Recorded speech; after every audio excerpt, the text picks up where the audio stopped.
I'm optimistic our government's going to step up and do something right this year. And I could be wrong. I'm taking a big risk. I mean, I know I'm going against the trend, the probabilities. But I'll tell you, one reason for my optimism is over these economists that don't get out in the real world, I know that people like you are sick of hiding. And you have clients that have been postponing business decisions now for almost 4 years. And those people still are uncertain about their future, still uncertain about their government, and I'm convinced that those people are ready to come out and play anyhow, that they say, I was born in America not to sit and hide my entire life. I've been hoarding cash and postponing decisions. I know there's still risk out there, but I am sick of hiding. That's my premise. We'll find out. We're going to find out soon. When will we find out? When will we know whether my premise about government's going to work or not?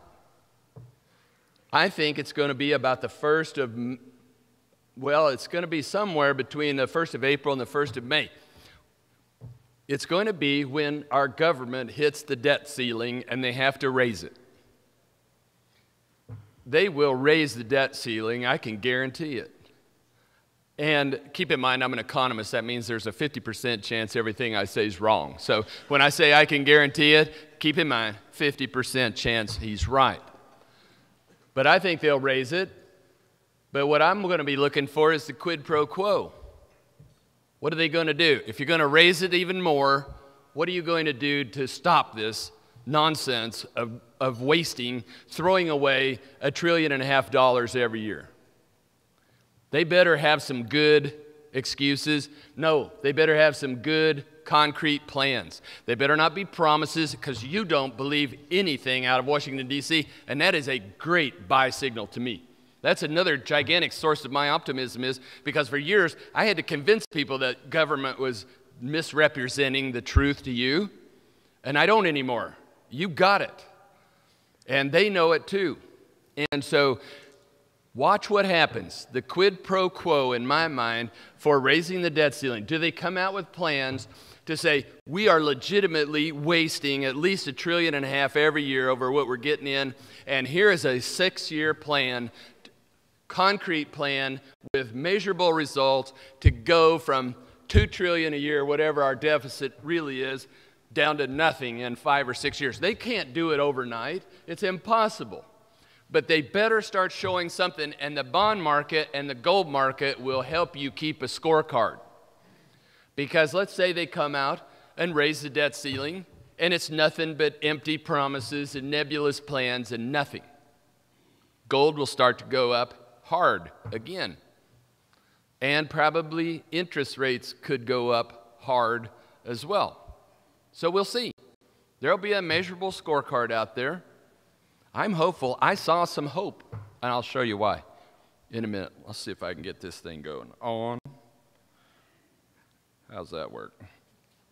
Hey, it's working. I had it on. Stand by. It's early in the morning for me. Okay. This is hard for me because I do these speeches all the time, and I don't know what I have in this speech because I just am giving it this morning. These are the, and I just finished it, you're right, last night. Here are the key issues to me for 2011. The economy, austerity, China banking, commercial real estate, residential, and the investment climate. I can't cover all of those in this much time, but the PowerPoint presentation that I give Liz, that she's going to fire out to you or put on their website, however they're going to do that, is going to have the slides on all of it. You can read them, but for this morning, I want to cover these. There is optimism out there. The economy is turning the corner. I picked some examples of this just to make my case. I could give you 50 of them, but we don't need to. Jobs are up. A big surprise in December. Union Pacific had to lay off 5,000 people. They've hired back 4,000 of them. For those of you that are in the construction business, this will give you goosebumps to find out that the Architectural Billing Index went up over 50 for the first time. That means architects are actually getting billing work for new construction again, and small business owners actually hired people. See, when you see no hiring going on the gross number, what that could mean is businesses are hiring and government's laying off, and it nets out zero. But I don't care about that. I want government to lay off. They're just like households and businesses. They got way too big with revenue that wasn't sustainable. Now the revenue's back down to where it's going to be, and they've got to right size too. And we bailed them out last year with stimulus money that was printed out of nowhere. And now that money's running out. So it's time for them to get real. That will be a good sign when your government at the local level, the state and the federal, lays off people.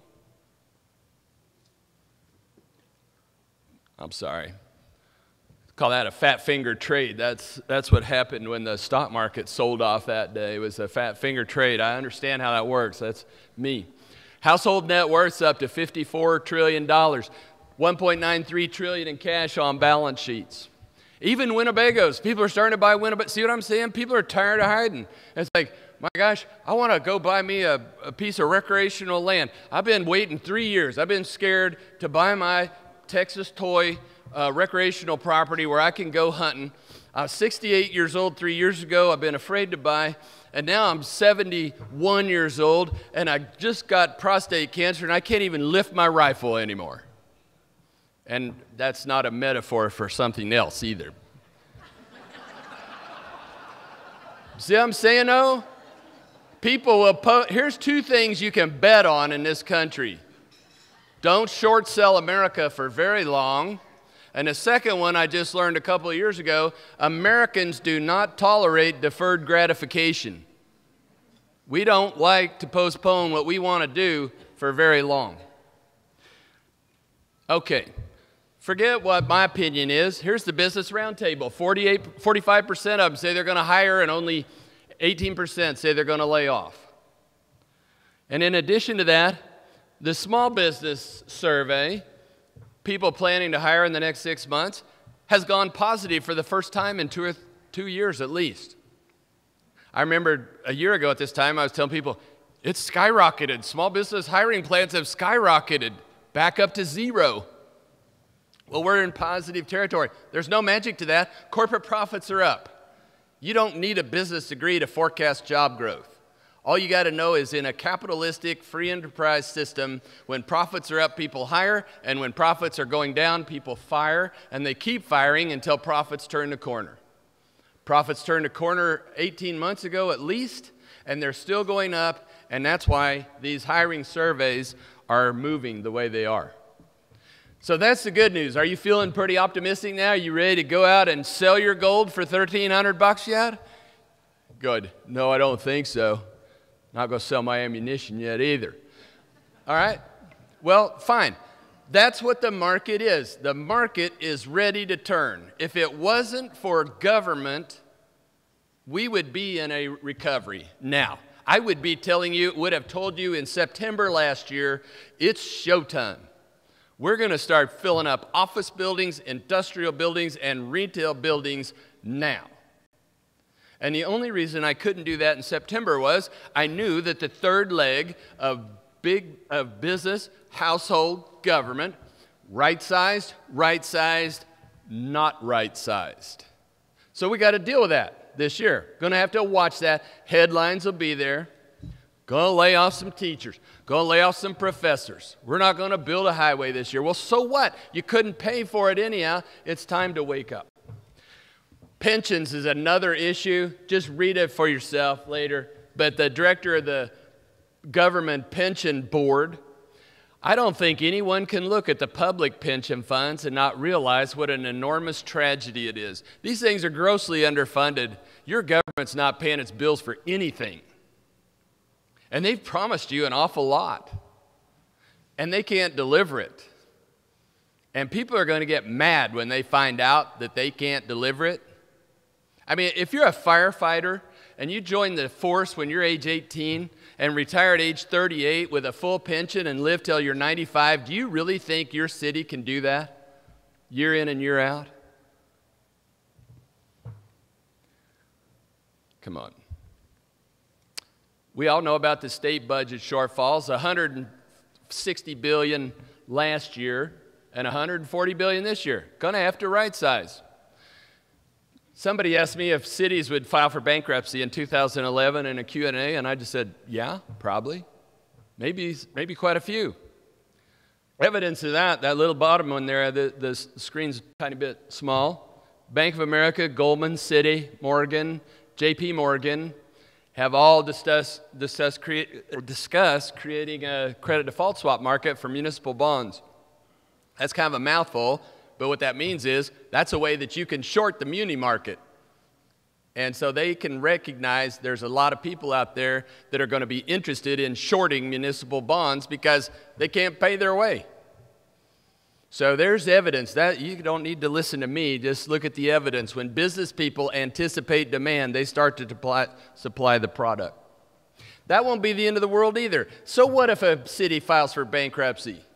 Cities are just like General Motors. What was General Motors' problem?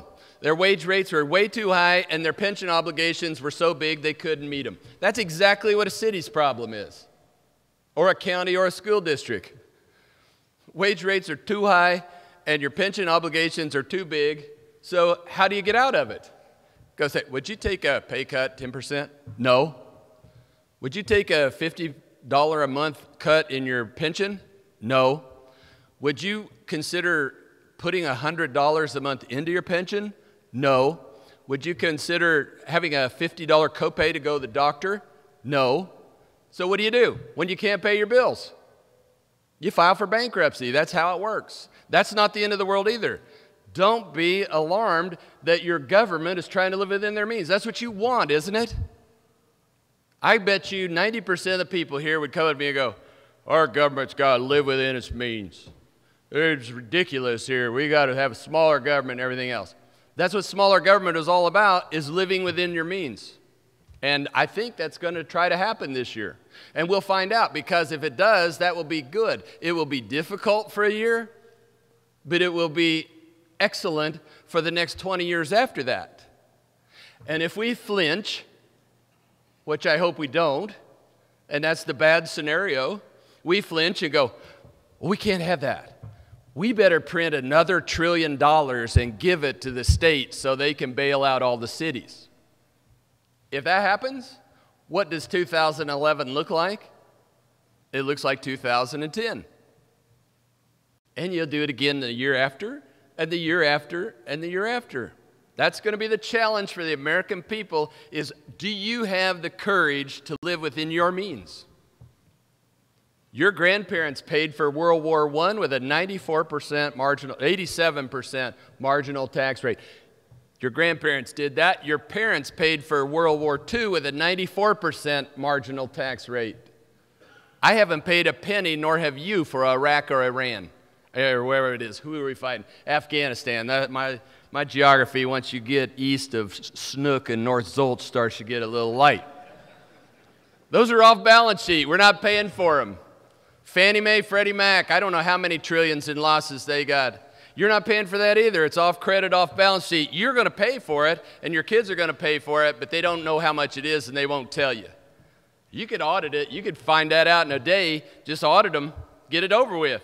Why wouldn't they do that? How come the mortgage market's completely frozen over and the big provider of mortgage liquidity has been buried for 2 or 3 years? What's the excuse? Why haven't they fixed it? Chances are they're afraid to. They're afraid to let you know just how bad they beat that up, just how bad it really is.